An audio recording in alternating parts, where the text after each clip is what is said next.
if I can't trust what I say, I'll get away with it for a while, and I may make a lot of money. But there are going to be people who don't like you at all, who hate you, and every time your name comes up, they're going to spit. Yeah.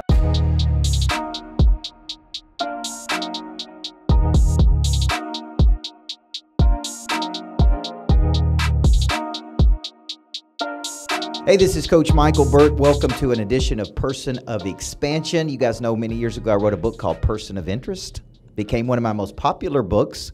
And this was back before social media, Instagram, and even today the book has become more popular many years later. It's really how you get into the business of transformation and how you become a transformational figure. And I'm like, what's the next iteration of that? And the next iteration of that is Person of Expansion. And so for Person of Expansion, I'm coming to you live from the Greatness Factory Studios here in Nashville, and I'm going to interview interesting people. People of interest are interesting. They're fascinating people. They do fascinating things.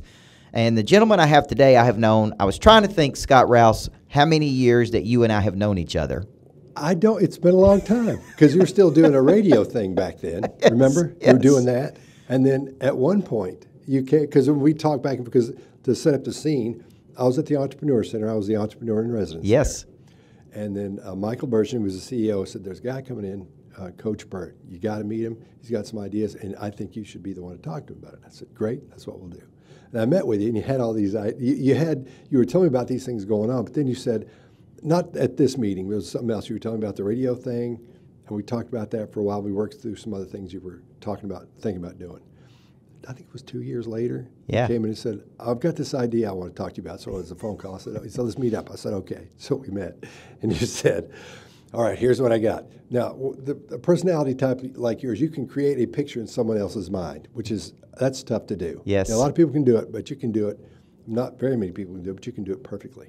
So you were telling me about this thing, and you didn't tell me what it was going to be called until the end. And you told me about all these things going on. It sounded kind of like WeWorks, but it sounded like so many other things put together. And then you said, and I'm going to call it the Greatness Factory. And then you just waited. And my job at the Entrepreneur Center is not to say, this sounds great, you should do it, because you're going to spend a lot of money on that. Yes. So I said, hey, man, hang on a second. You got to think this through. So I did. I said, okay. But, so we walked through the stuff, and I said, I really think you got to be careful. He said, no, I see it. And I said, okay, I get what you're saying. I understand what you're saying, but because I'm dealing with people who get, Yes. I've got a battery that can fly by itself. It's like, oh, geez, dude. Yeah. But so you kept, as you kept expanding this picture, and it kept getting bigger, and it kept getting clearer for me, by the end of that conversation, I was like, I think you can probably do it. I got to tell you to be careful, but have at it. I think I'm with you. I think it'll work. And so now, here we are. We're here. We're in the Greatness Factory. We're in the Level 10 studio, but I was remember that date because you're a multifaceted gentleman. This is what I've always been fascinated by you. You got these skill sets. You got a primary skill, which I want to get into. Most people of interest that expand have a real core skill, but you've taken that skill into multiple dimensions, right? You're here today speaking to my exchange group, which is my high net worth group. But let's talk about what your primary, what you think your primary skill is. Human behavior. Okay. Understanding it. Okay. And go back and unpack that. I have a fascination with what someone's going to do next. From while we're talking, me and you, I'm watching your hand, seeing when you're going to move your hand. All those things I'm trying to figure out what you're going to do next. I know you fairly well, so it's not going to be hard for me to guess those. Right. Or to predict what I think is going to happen.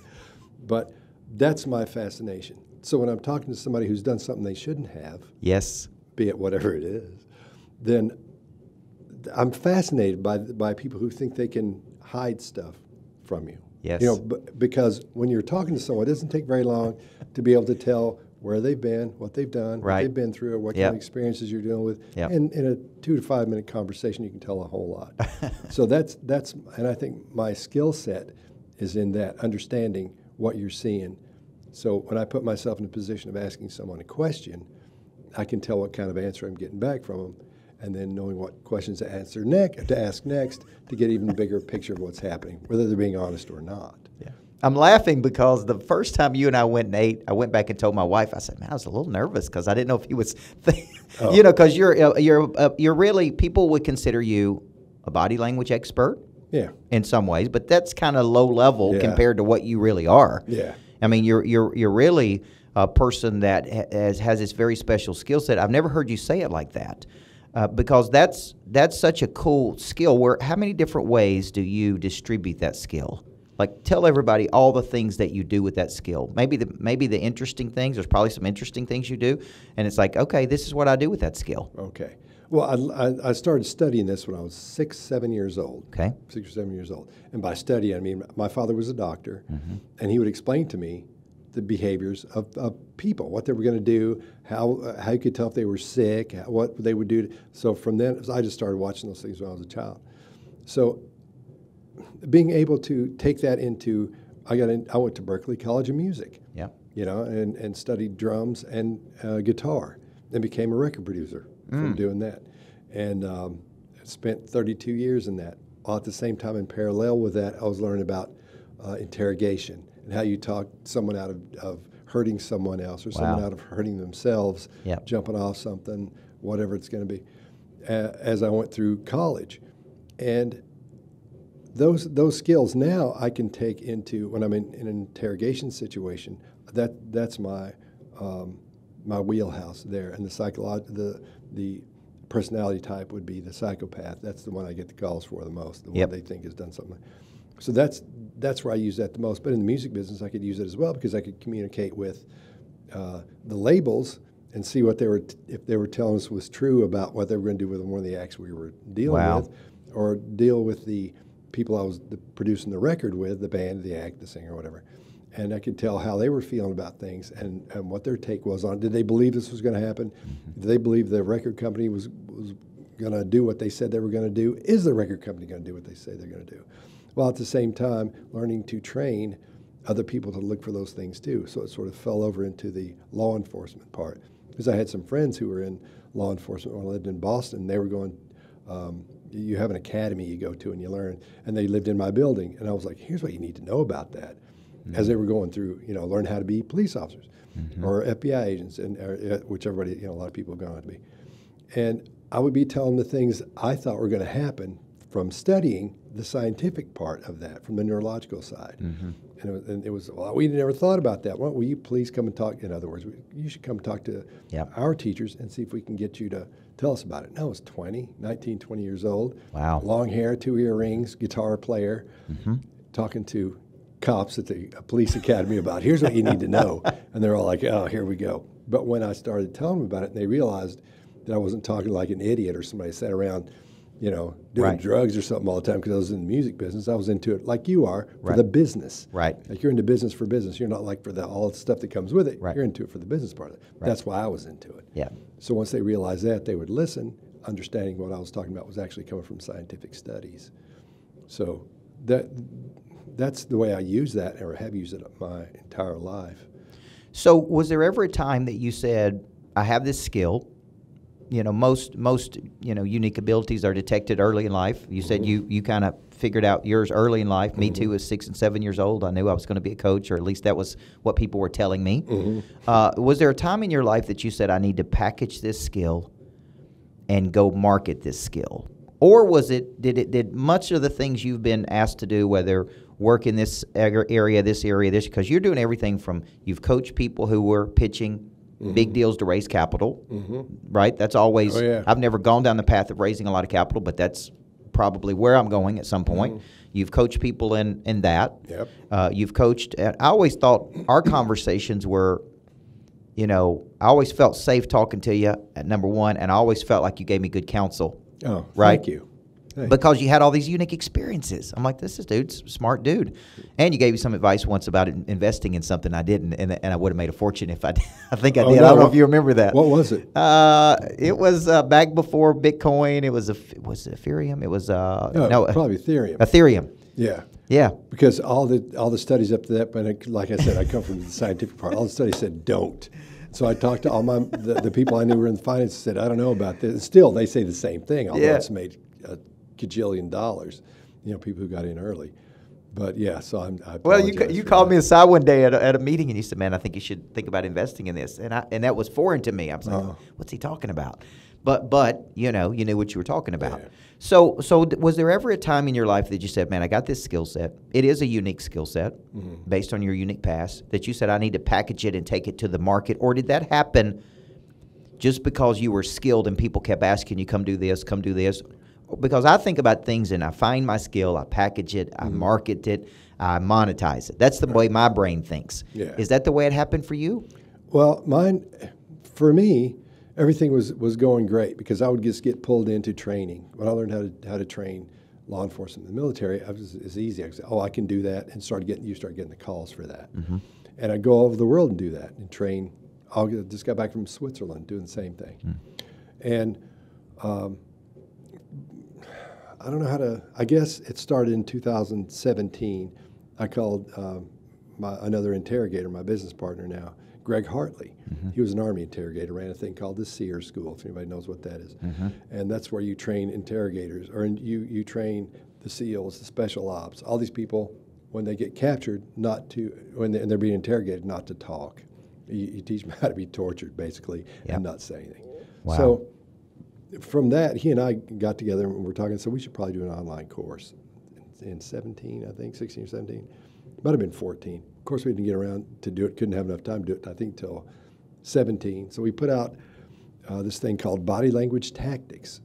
And we sold, and you and I have talked about it, we sold a lot of those. Yeah. And then when COVID hit, we sold a whole lot of those. So it became, and it is today, even the #1 online body language training course. Yeah. BodyLanguageTactics.com. So, and it's not expensive because we want everybody to understand what's happening. Yep. We approach it from not just, here's how you interrogate. That's not the approach we take. We take the approach of how do humans work, what works in their brain, what fires off neurologically to make you do specific things. And so we made it interesting, so it wasn't boring. And there was another one we did, after we did that so well, we did one called the True Crime Workshop, because we started this. I had an idea for a YouTube channel. I said, what we ought to do is, Greg, we ought to get some buddies together, and since everybody's locked in, let's do that video. I think it was his suggestion to do the Tiger King. So we'll do a video, and we'll just break it down, what we see from a body language perspective, and put it online and see what happens. Well, we did that, and it got like 1 million views. Like, holy smokes, we should do another one. So by the second episode, I think we turned it into the behavior panel. So it was me, Chase Hughes, Greg Hartley, and Mark Bowden, 4 of us. And so every Tuesday during COVID, we get on and we just talk about a video. And then I'd edit. I don't know how to edit video. So it looks like a South Park episode from the editing perspective, but because it's real, it's still clunky. But I'd put those together and we put them up, and now we've got almost 1 million followers at this point. During all that, I get a call, and it's Dr. Phil. He said, I want you to come out and be on my show. I said, okay, great, I'll come out. What are we going to talk about? And there was a case that was happening near Knoxville. A little girl was missing. And he said, will you come talk to us about that? And I said, yeah, that'd be great. So I went on a show, we talked about it, and the guy who was supposedly, everyone thought had done this, was there. And I told Doctor, this guy didn't do this. And he's, what? I was like, this guy didn't do this, I'm telling you. He didn't do it. He didn't do it. And so he and I became friends. Dr. Phil, great guy. You'd love him. Yes. Got to intro you guys. From there, so I was on his show 2 or 3 more times after that. He said, we should probably get another one of the guys in. So I brought in, I think, Greg first, and then Chase and Mark, and we would all, and then a couple of us at a time, and then we brought everybody in at the same time. And went through. I think that's how that went down, if I remember correctly. So I was there several times by myself. And finally he said, I think you should have a TV show. I'm going to start this new network, and let's talk about that. And I was like, yeah, okay, great. Got the other guys and said, what do you think about this? They're like, yeah. So we started that. We've shot 53 episodes for the first season, and they're all in the can. And I think our show, his network is up now, but I'm not sure when our show starts. Okay. Shouldn't be long. And do you enjoy television? Do you enjoy, I mean, you probably never thought you'd be doing this. I mean, but you're used to all this, so it's simple for you. Right. But it took a minute to get used to, because you can't say everything. You and I had that discussion. You can't say everything you want to say, because somebody goes, that's the guy that did that? I remember him now. So you have to kind of watch what you do and say, because we can't come on there and give our full past, because you'll start getting looked up, and then because we're on TV. Right. So you got to, you have to watch what you say. because three of us are interrogators, and then one is Mark Bowden's a body language presentation guy, and it's just you just got to. It takes a minute to get used to, because you've got a guy coming in going, now do this, and you're like, we had to say, we don't do that, we got so many views, and I think Dr. Phil likes it's because we act like this, right, and not like, well, I believe that none of that. It's more personality driven. Right. So you feel like you're hanging around with us instead of listening to us teach you something. Well, something made me think, because I was thinking about what I wanted to ask you on the way into Nashville this morning, and something told me to ask you, what's your philosophy and beliefs about money? Meaning, I'm a business coach. Yeah. I just finished building this building, pretty significant expense. Sure but the way my brain thinks, one of my coaches once said, you'd be a better husband to your wife if there was some type of monetary exchange, because the way your brain thinks. Yeah. And I'm like, well, my love language is revenue. Mm-hmm. But I was a basketball coach. I never thought about money, right? But then I started a business. I'm like, well, I need to grow. I need to generate revenue. And most people hire me because they want to generate more money. Yeah. Right? They're here because they want to figure out tactics, strategies, how to get more out of their people as a coach. What has been, because you were at the Entrepreneur Center. Mm-hmm. You were people had no money trying to go find money. Right? What is your basic belief and philosophy about that? Has it just followed you because you had a skill set? Do you wake up and ever think about it? Have you ever thought about it? Because you and I have never had these talks. Mm-hmm. And something this morning said, ask him what his thoughts are about money. Okay. Well, I think you should collect as much of it as you possibly can, number one.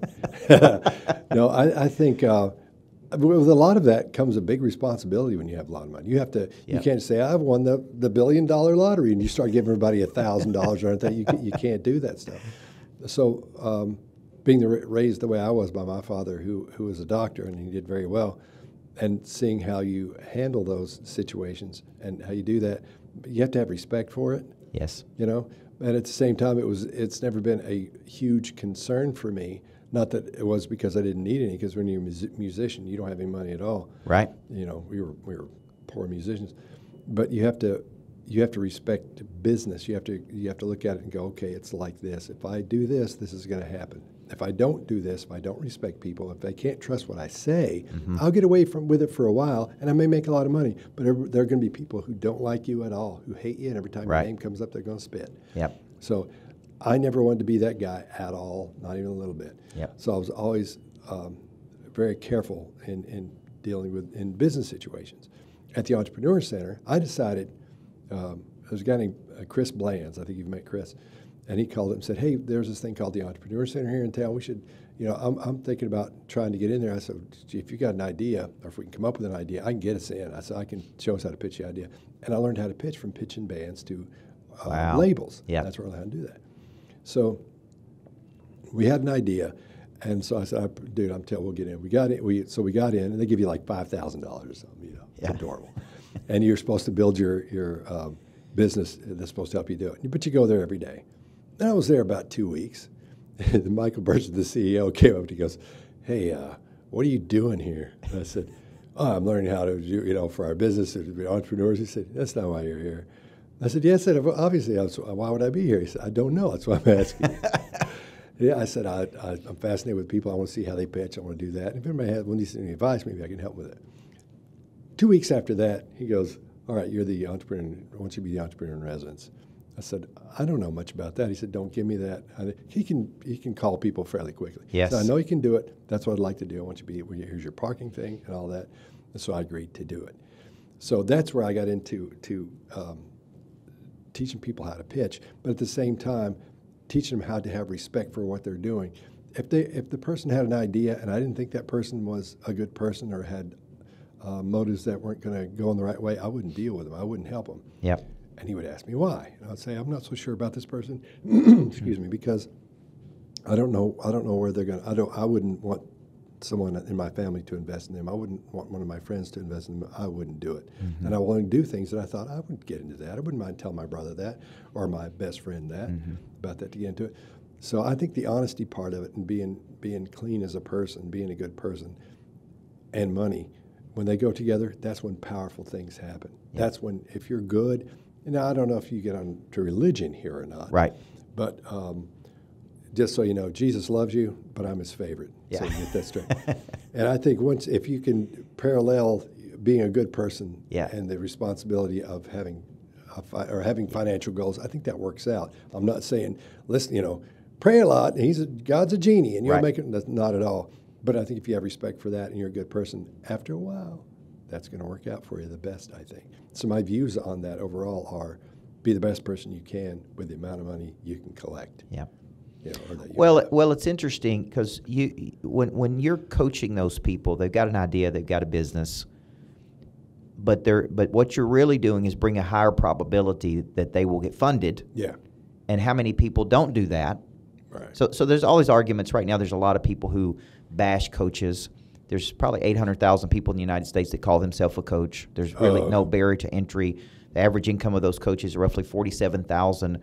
So what people start doing is generalizing that all coaches are not that good, right? Well, that's really not true.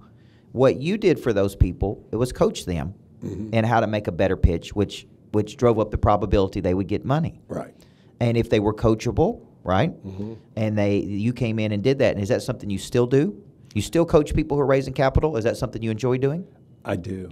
Okay. I do because I feel like it's, even if it's a hospital, say they need a new wing for something, but they don't have here's what we're going to pitch to these people who, in other words, that finance this. I train them how to do that. So they'll have that cancer center. So they'll have whatever it is they need. I love doing that, especially the big money stuff, because I go in with the basics. I don't go into their numbers and all that. There's guys that take care of that. My thing is showing you how to do this once you have that information. Right. I still love it. I love helping a new entrepreneur too. Oh, as you know, there's no buzz that's like getting somebody who has not a lot of money but an idea and just going, here's what you do. And they go, okay, now what? You go, here's what you do. And they go, okay. And they learn how to do that, finesse it, and then their idea happens. Oh, it's such a rush. Seeing, like now, walking in here today. Yeah. After we talked about this, your idea years ago, I'm still buzzed from walking in here. Yeah. You know. Well, when you think about it, I'm reading a book called Slicing the Pie by Mike Moyer. He says that about 70% of equity deals turn out to be bad deals. Somebody feels like they're getting screwed. Yeah.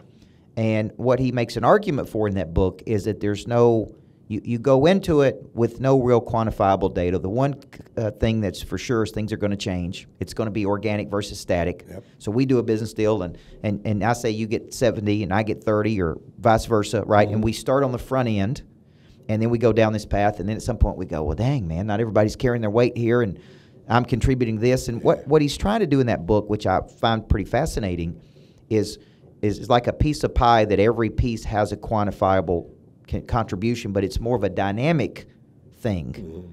And he uses the example of you and I are playing blackjack in Vegas, and we both have $1. We say we're going to split the proceeds 50-50.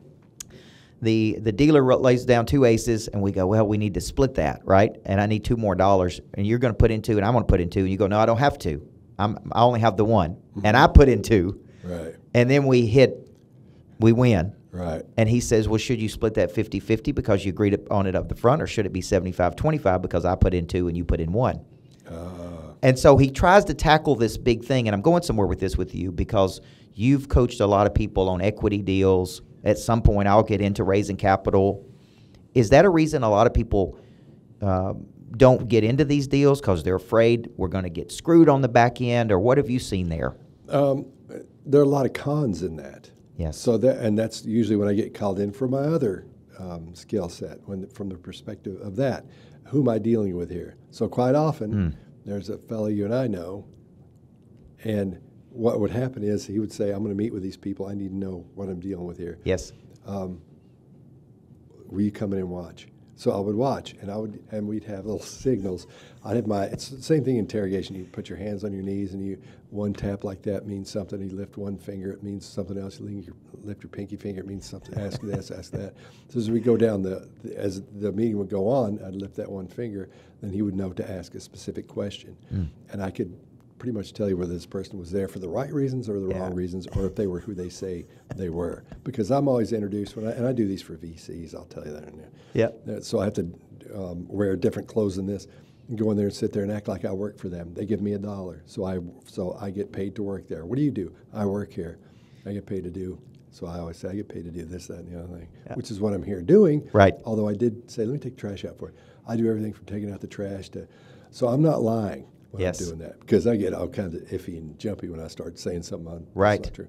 Sure. So, but I'm there to find out what kind of person that is. Yeah. So that's one of my favorite things as well, to help them make those decisions. But I think a lot of people are just afraid to get in because they don't know. These days, it's hard to tell who you're dealing with. Sure. What you're dealing with. And, you know, my wife said one day, you're just not very good. The amount of money that I've personally lost in bad deals, bad partners, just, it's not a few $100,000. I mean, it's a significant amount of money. You see where I'm going? Yeah. And it's like, why didn't we learn this lesson? Why didn't we know this? The other place is I'm surprised that, you know, in today's world, it seems like a lot of people struggle to hire people, right? So they're maybe not good at hiring people. Yeah. Have you ever thought about taking your skill set to that arena? I do that. Okay, so tell me a little bit about that, because people come to us all the time and say, well, I need to hire these people. Now there's all these recruiters that are out there. We actually coach some of these recruiters, right? And now it's like this whole business of, hey, I need 5 people, and they go get these people. Yeah. Now, I don't know what they've done from a psychological standpoint. Do they match it up? Are they doing testing? Could you work with this entrepreneur? You know, tell me a little bit about what you do in those situations. Well, I train them some of the things we're going to look at today when we're going to have a little thing after this little training session. And it's making sure that person is who they say they are. You can put on a good show, and if it doesn't last very long. Yes. You know, and a good con, quite often neurologically they're not sound. So there'll be a couple things wrong in there, so it's tough to see through. Yes. But once you talk to someone for a while, you don't ask them, well, what do you think about so-and-so? Well, how do you do this? What do you think about that? It's the little things you ask. It's the little tactics you use to get into that person's personality, to see what you're really dealing with. Everything from spilling something to they'll ask them if they want something and not bringing it to them. Yes. And then pretend you forgot it, to do all kinds of things so you can tell. And that may seem like, oh, that sounds the goofiest thing in the world. But you can find a lot out about someone when you might make them uncomfortable. Even the tiniest bit of discomfort can show you a lot about somebody. So the key in deciding who you're going to hire, a lot of it is the questions, how you ask the question, how they answer the question, what the answer is, obviously, because that's your main source of information. But it's the way they answer it and the way their approach to you when you first get there. Are they too smiley? Are they too happy to see you? What are they doing when they don't know you're watching them? You know, so I was talking to Mike earlier when I first got here. And so now, and like I told him, I said, I don't want to be offended because I do this with everybody. When I go somewhere, as soon as I'm pulling up, I want to make sure I know what's going on. And I saw him outside. And he was checking everything because he was looking for me. And he's looking around, and he's on all the time. So he was scanning, looking around. There are things you can do to make people so you don't stand out. Not that you can't be seen or you're invisible, but make it look like you're doing something else. Right. And so he missed that. So I said, okay, well, this guy hasn't been trained like I've been trained. Right. Because I couldn't decide, was this guy a cop once? Was he a security guy? What's going on? Why is he doing that? So once I got through all that and got to talking to him, I was like, oh, okay, I get it. I see exactly what's happening. Because he asked me, well, what do you think? And I said, well, don't want to hurt your feelings, but here's what I saw. That's good. So it's those kind of things. You can tell a lot about somebody in the first few minutes you meet them, but sometimes it takes a while to see the entire picture. So asking the right questions, understanding the answers you're hearing, and seeing. That's important. Well, I was watching an interview with one of the founders of KKR, and because I've been studying private equity and all those things, just because I'm interested in it, and just learning. Really, I'm just learning, and I'm doing some stuff with a guy named Adam Coffey that has like 3.1 billion of exits, 58 companies, worked under Jack Welch. So it kind of got me interested to study it, and so I'm listening to all these interviews, and he said when he did an interview, if the person put salt on their meal before they tasted it, he never hired them. And this was his thought. He said because they're not open-minded. They've already made up their mind that it doesn't taste well. So I remember Jim Ayers, the Jim Ayers at First Bank. I was a consultant for that company for 8 or 9 years. And Jim Ayers would come in the morning. They tell me, I never saw this personally, and he would do an interview early in the morning. He would get there before them. They would come in, and he would say, I got to go to the bathroom. And he would sit the Wall Street Journal down across from them. And if they were reading anything other than business when he came back, he didn't hire them. If they were reading the business section, he hired them. If they're reading sports, he goes, not a business dude.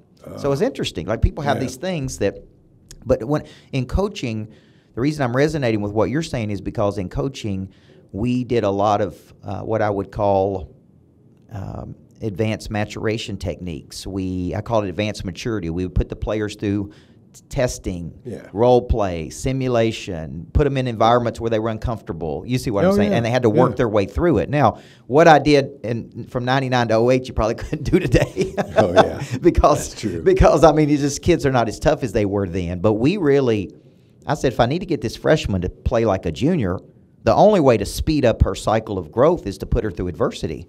Yeah. Right? Yeah. To help her figure it out. So let's talk about, we got a few minutes left, and you're doing a thing for me here today with my exchange members, which is our high-level networking group, and you're going to do spies and lies in the boardroom, which I'm excited about hearing. Okay. Let's talk about the interrogation side of this, because that is a big role. People bring you in to do interrogation. Mm-hmm. For what reasons? All kinds. There could be, one of my favorites to do is the finding it for banks, financial things. If, for example, you had somebody here, or you were missing something, money, whatever it is, I like to get to talk to those people.